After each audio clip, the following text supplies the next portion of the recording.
Everybody asks me what supplier they should use, and honestly, at the very beginning, it's the wrong question to ask.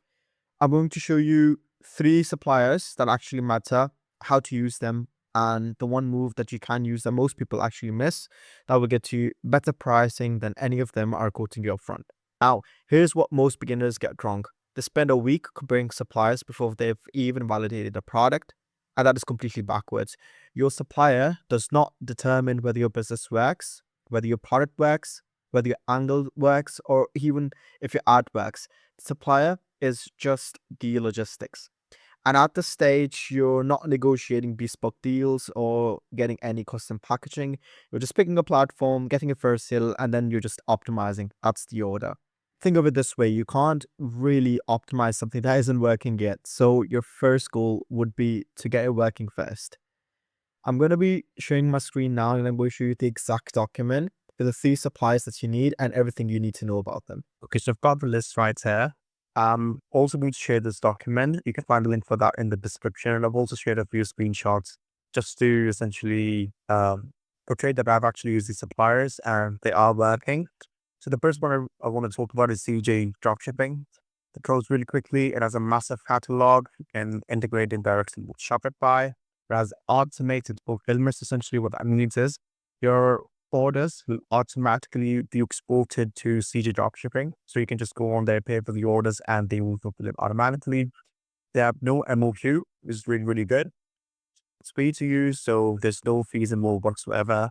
The warehouses are in multiple countries. So sometimes if you found a product that has a warehouse in the US, that cuts your shipping time drastically. So a lot of the times these suppliers, they do ship from China and they can take around a week to ship from China to the customer's door. So if they've got a warehouse in the US and it's already stored there, then obviously that week's time slashes down to a half. And your customers, instead of them receiving their product in 7 days, they just get it in 2 days. Now the cons really quickly. The product quality does vary. So I would say to always order a sample. And the only reason why I say that is because if you get the item and if it has some issues, you can tell that to CJ and they can maybe find you um, another warehouse or another seller that's trying to sell the same thing, but with a better quality. So again, the corn really quickly, shipping from China can take anything between 10 to 20 days. If you're lucky, a week.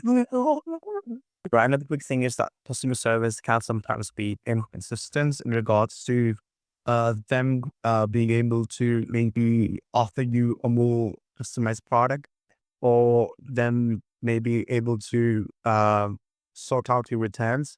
But then again, you won't really have to talk to them once everything is set up. So that's fine. My road would be to start here. It's industry starter and beginner friendly. It works really well for testing products and earning scaling. So initially speaking, you can just build up your website. If you just want to get it off the ground and if you want to see if the product actually works, start using CJ Dropshipping. And once you start again making around $500 or pounds a day, that's when you can start looking at private suppliers. Or maybe to start off with this and start still negotiating with some private suppliers if you have one. The second one would be sourcinbox. Again, the pros, it's the same model as CJ. They can source products for you. They can fulfill them for you as well. The customer service, though, it is a bit better because you sometimes get a dedicated support manager. So essentially, you can have the WhatsApp phone number and you can just message them on WhatsApp if you don't feel like opening your laptop in order to do that. Better communication, in some cases, yes, we often returns back to this very same point. They can offer strong quality control if relationship is well. Now, the beautiful thing about sourcinbox is that when I was trying to share my products, I could just speak directly to my my support manager, and I essentially told her that when I'm getting same product, but I've been getting complaints about the product quality. So can you find someone else that can maybe surprise me with the quality? And she did that within the very same day. So that was really good about that. Again, the pros do come up with some sort of cons as well. The thing is that the pricing isn't always cheaper than CJ. So if you are again selling the same product, you can pay CG dropshipping and sourcinbox. Sometimes the price of CG dropshipping can be a bit cheaper.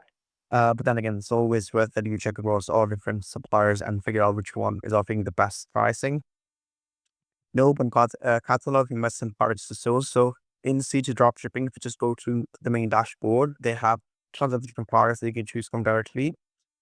With sourcinbox, you first have to find a product. You can take a screenshot of the link, and then you can send that picture of that link over to sourcinbox, and then they can buy that product for you. Still requires this in suppliers again. Before anything else, again, just try and order a sample and try and see if the quality is the best. And what it would be is to use it alongside CJ, not instead of it. And what I mean by that is you can basically mix and match. You can start sending half of the products with CJ, half of it with sourcinbox, and then essentially see which one is getting the least complaints, which one is shipping out the parts faster. And once you obviously figure that out, you can move the entirety of those orders to that one specific supplier.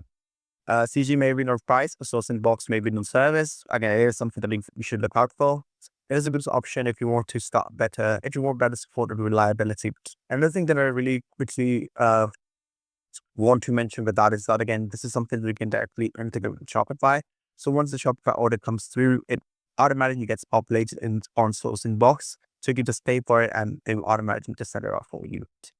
Also, if you are working with sourcinbox for quite some time, they can maybe predict and order a few units directly over to them, so they can sort of pre-order on your behalf, and they won't really charge you as much for that. Lastly, dsers or dsers, I don't really know how to pronounce it. Now, this right here, it's not really a dropshipping supplier.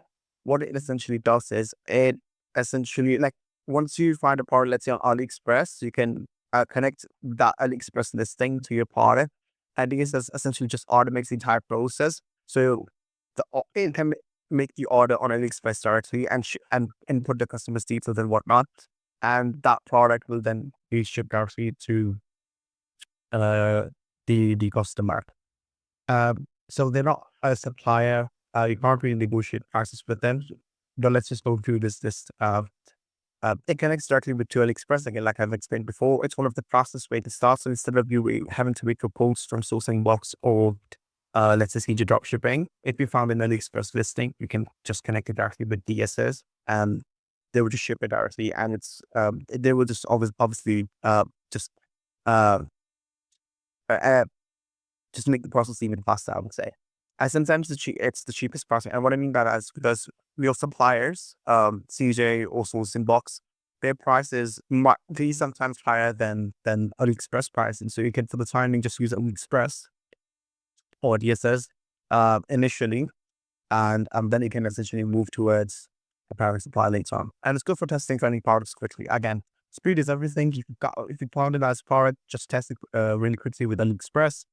You can also ask CJ or Sourcin to source those products for the timing, so they can take anything between 24 to 48 hours. So before they actually find the product, just use AliExpress.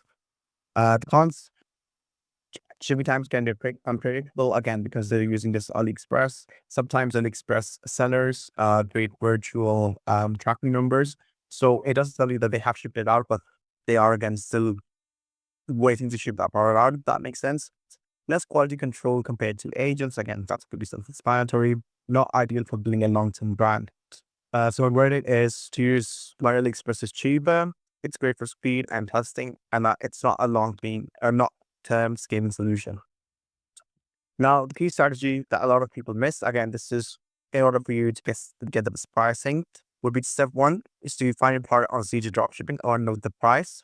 Find the same product on sourcinbox and request the code, and then check AliExpress pricing via dsers. And then you compare all three of these codes, and then you can essentially negotiate using leverage. And what I mean by that is, let's say if CJ dropshipping is, let's say, giving you the absolute cheapest pricing, you can even find pricing even cheaper than that. So what we can do is you can essentially go to sourcinbox and say, CJ is quoting me X amount, can you beat that? And why this works is that suppliers compete for your business. If they offer you better pricing, you will have higher margins immediately. Small savings scale massively with volume. and no loyalty. Always pick the best option. So obviously, when I say no loyalty, I still do believe in making relationships, but instead of you going to these general suppliers or these general agents, um, try to find a private supplier of these platforms and then build a relationship with them instead. Use CJ, sourcing, or dsers only for the speed that they provide and only for the use of use, not really to do the long term relationship with them, if that makes sense. Now, stage three, the final execution framework. What I want you to do is firstly, find a product that is worth testing. I'm going to drop a video soon on how we can actually find those products that you really want to test. Step two, get codes from CJ, from sourcinbox, and from dsers. Step three would be to choose the best price and shipping combo. Step four would be to launch and test. Step five, if it works, build a supplier relationship and scale, and try and find a private supplier of apart from these platforms as well. Another thing I will tell you is once you start running ads, I'm going to run them for a good couple of days. We might start getting WhatsApp messages or emails or even messenger of random suppliers and them ask and then offering you the same product but for cheaper pricing. Again, you can still speak with them as well. This is how I found my own personal supplier, where essentially she just messaged me on WhatsApp after looking at one of my ads, found out that they were a big company, but then again, they have a requirement that you need to have a certain amount of orders in order to work with them. So yeah, that's sort of pretty much it for this video. Just go out, find that product, get the best price, test, and scale. And if there's other topics that you want me to make a video on, start them in the description. And yeah, that should be pretty much it. That should be pretty much it.